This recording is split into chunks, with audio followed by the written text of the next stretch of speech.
More FPL. Following the launch of the game, it's time for my first pre-season draft video. I'll first briefly go over the overall structure and strategy for the early game weeks. I'll then move on to the reasons behind particular players I've picked in each position. Finally, I'll go over alternative picks and things that could change going forward.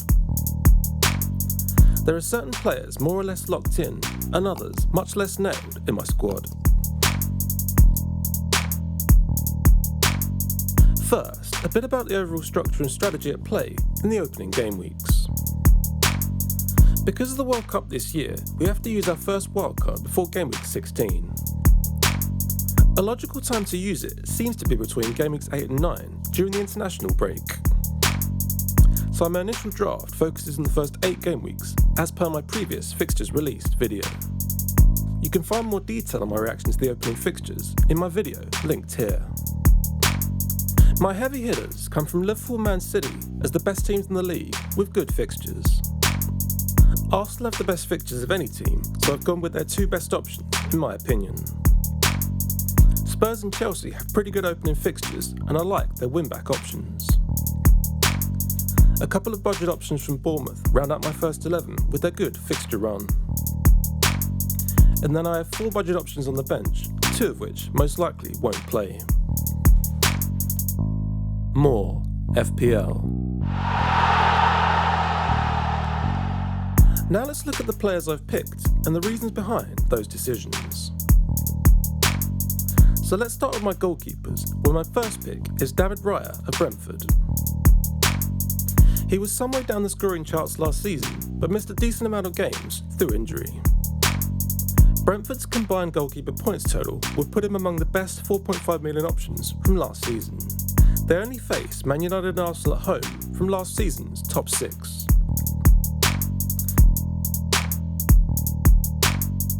My second keeper is purely a non-playing bench option and is currently Robin Olsen of Aston Villa. They're a team I'm unlikely to want to triple up on, so I'm happy to use a spot here. More FPL. Now let's look at my defence, where my first pick is Trent Alexander-Arnold of Liverpool. He was a top scoring defender last season and will be a target for many. He got 2 goals and a massive 12 assists, aided by a decent slice of set-piece duties. They've signed Calvin Ramsey, but he'll surely be mainly a backup option in the league. He's one of the players I'm pretty confident will be part of my final Game Week 1 squad.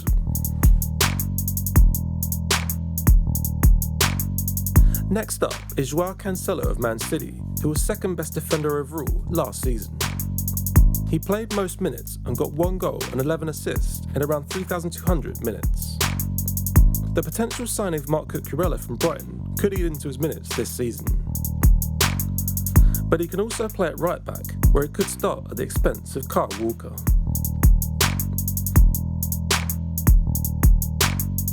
Next, I currently have both the Chelsea wingbacks, Reece James and Ben Chilwell.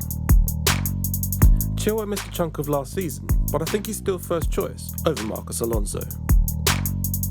Alonso may also be on his way to Barcelona, which would further cement Chilwell's position.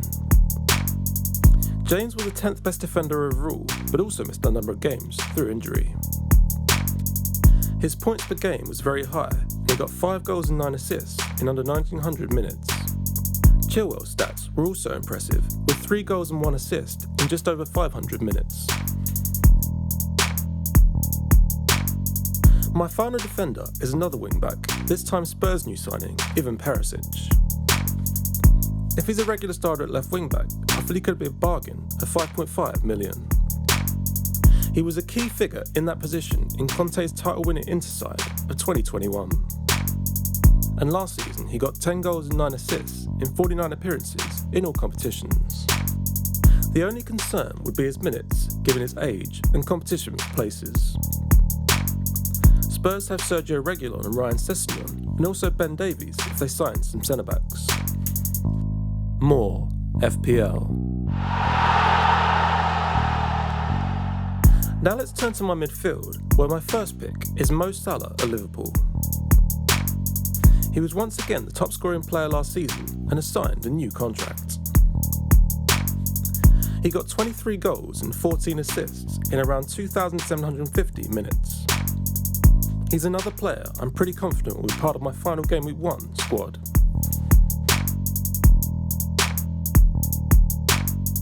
Next up is Bukayo Saka of Arsenal, who was their talisman last season. He got 11 goals and 9 assists from just under 3,000 minutes. He was 7th top point scoring midfielder and 12th top scoring player overall. My next pick is Johan Visser of Brentford, who comes in at 5.5 million. He's probably the least secure position in my current draft, and I need to research more. He did have a strong second half of the season, and Brentford do have a nice opening run. I need to check how much of that was down to Christian Eriksen, as he obviously won't be there.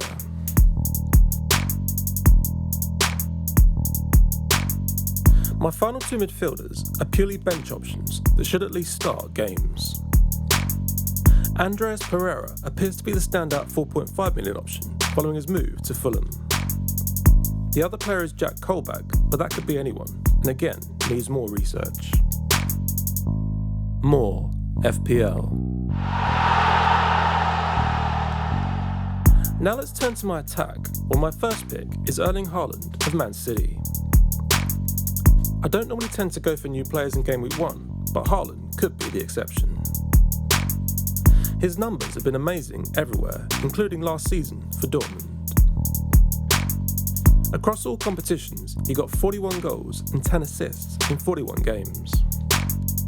He'll be the main man at City, who have sold their only recognised number 9 in Gabriel Jesus. The only question mark is if he'll hit the ground running or take time to adapt.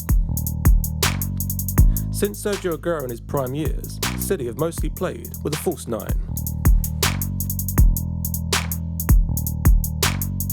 My second forward is Arsenal's new signing Jesus, who'll get more minutes at his new club. On the flip side, he'll probably get fewer chances per game playing for the Gunners. He got 8 goals and 8 assists in just under 1,900 minutes for City. Sam Greenwood of Leeds is my final bench option, but again, that could be anyone. So overall, my team would line up in a 5-3-2 formation with the captaincy on Salah or Haaland. I'd have 2 playing midfielder subs and a non-playing goalkeeper and forward. More FPL. Now let's look at some other players under consideration if I keep this rough structure. In goal, the alternative to Raya is Robert Sanchez of Brighton, who also have good fixtures. In defence, a Liverpool triple up with Andrew Robertson is tempting, if I could find the money. Another option for a potential Liverpool triple up is Luis Diaz instead of Saka. There's also a lot of buzz on Twitter about Pedro Neto, so he's an alternative to Visser. Harry Kane of Spurs is the obvious tried and tested alternative to Haaland, if I go that way. Now let's look at some other players under consideration if I change the squad structure. If I decide to go 4 at the back, there's plenty of 4.5 million options to choose from. The standout appears to be Lewis Dunk of Brighton, who has a decent goal threat. I wouldn't choose Heung-min Son over Salah, but he could be an option with a change of strategy. Either as a second premium instead of Haaland, or as a third premium with downgrades elsewhere. There may also be other transfers that will affect my squad, but these are my current thoughts. Thank you so much for watching, I really appreciate it. Give it a like if you enjoyed it.